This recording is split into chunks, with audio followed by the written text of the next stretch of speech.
నమస్తే. నేను మీ Vasavi Velishala. Negative thoughts వచ్చినప్పుడు, మన మనసుకు కష్టం కలిగినప్పుడు చాలాసేపు అందులో ఉండిపోవటం, ఓ పూట, ఓ రోజు ఉండిపోవటం, అలా జరక్కోకుండా, అవి రాకోకుండా తొందరగా హ్యాపీ అయిపోయేది ఎట్లా అని చాలామంది అడిగారు. అదే మాట్లాడుకుందాం ఇవాళ. నెగెటివ్ థాట్స్ అయినా, పాజిటివ్ థాట్స్ అయినా ఏవి మన ఆలోచనలు మనకు మంచి, చెడు ఏవొచ్చినా వాటిని మనం ఎంతసేపు పట్టుకొని ఉంటాము అనేది మన చేతుల్లో ఉంటది. మనం ఎంతసేపు పట్టుకొని దానికి ఎంత ఎనర్జీ ఇస్తే అదంతా పెరిగిపోతూ ఉంటది. అది మంచైనా, చెడైనా. ఇప్పుడు ప్రతి ఆలోచన ఒక ఒక విత్తనం నాటినట్టే మన మనసులో. ఇట్లా పాజిటివ్ వాటికి మనం నీళ్ళు పోస్తే అదే పెరుగుతది.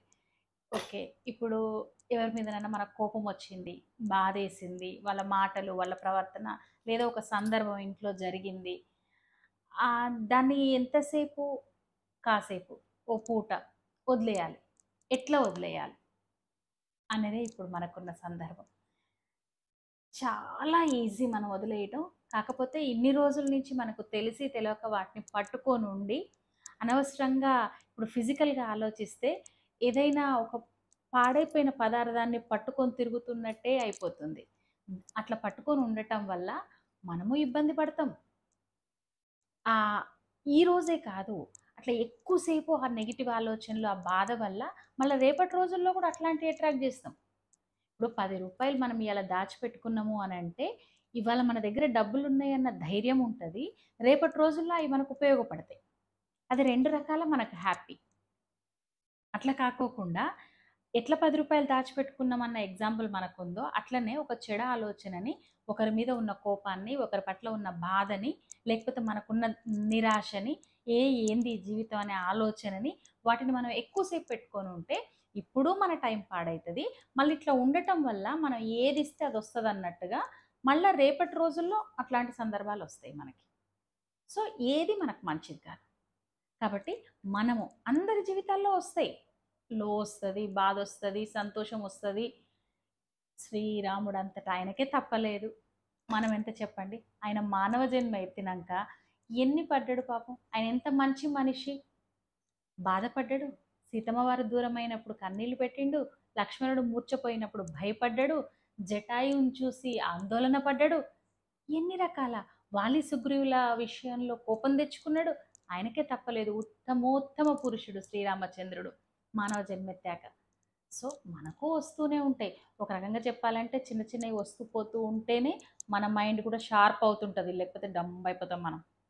సో వచ్చినప్పుడు వాటిని ఎట్లా మనం డైల్యూట్ చేసుకోవాలి, వాటిని మనం ఎంతవరకు తగ్గించుకోవచ్చు, చిన్న చిన్న టెక్నిక్స్ తోటి నేను ఫాలో అయ్యేవి, నేను విన్నవి మీకు షేర్ చేస్తాను. First thing, breath technique.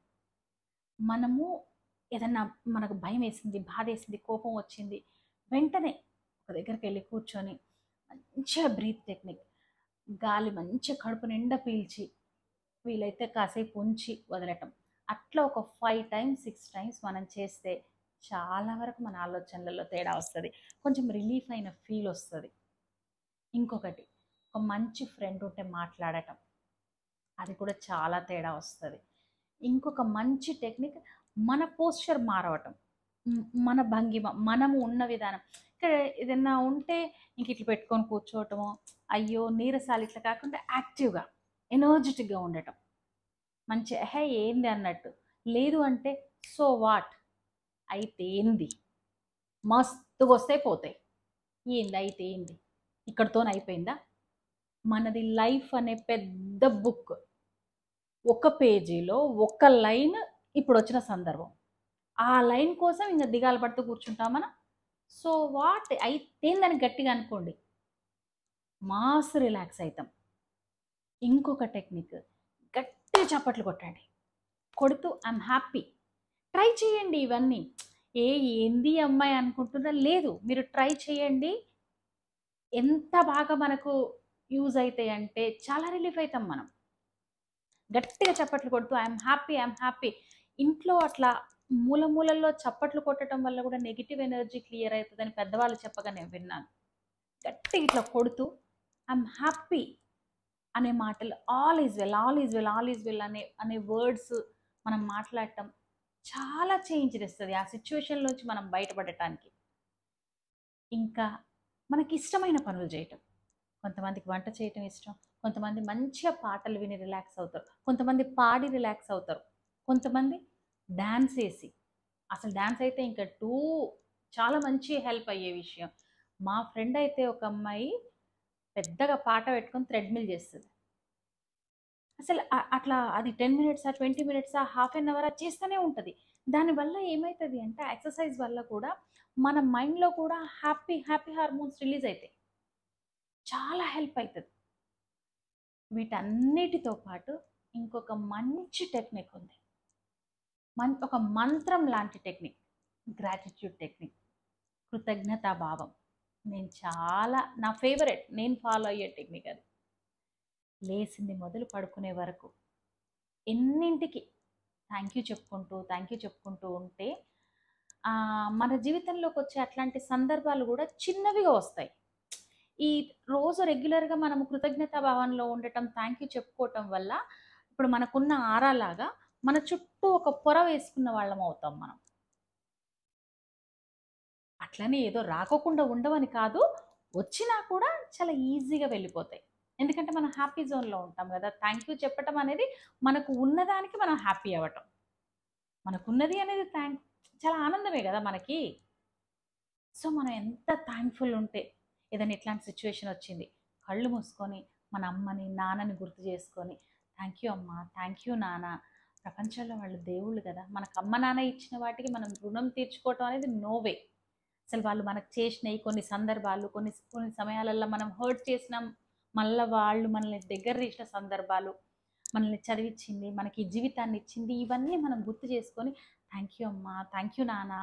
లేదా మన మనుషులు భర్తో, భార్యో, పిల్లలో, ఈవెన్ మనకు పని చేసేవాళ్ళు, లేకపోతే మనకున్న వస్తువులు ఇవన్నీ గుర్తు తెచ్చుకొని థ్యాంక్ యూ అని ఒక 5, 10 నిమిషాలు చెప్పుకుంటుంటే ఇట్లా చాలా మంచి ఫీల్ వస్తది.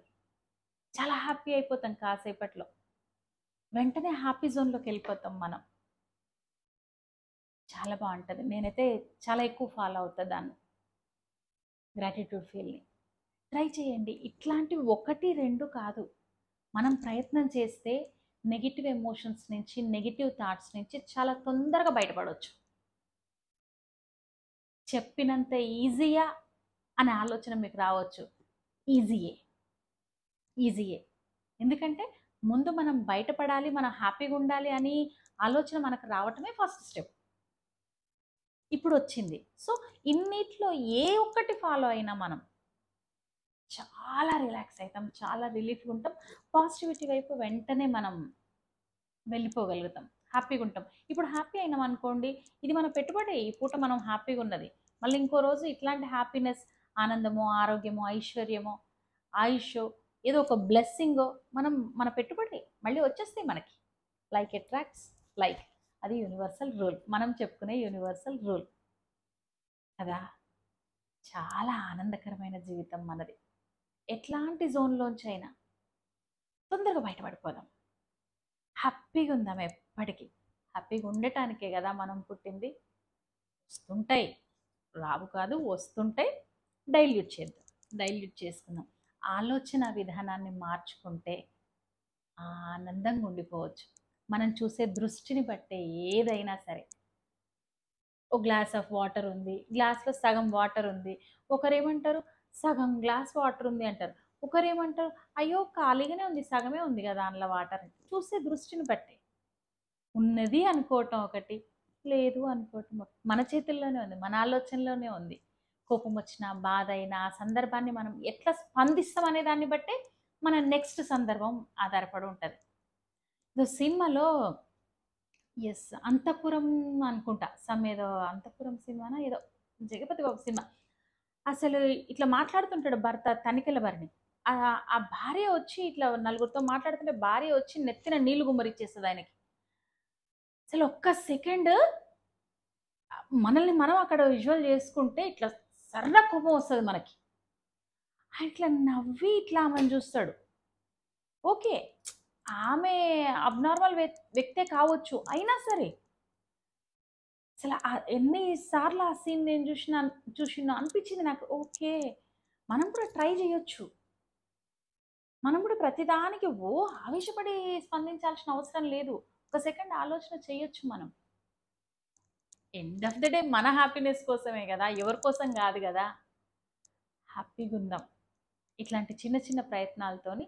ఏ మూడ్లోంచైనా వెంటనే బయటకు వచ్చి హ్యాపీగా ఉందాం. ఓకేనా? Thank you.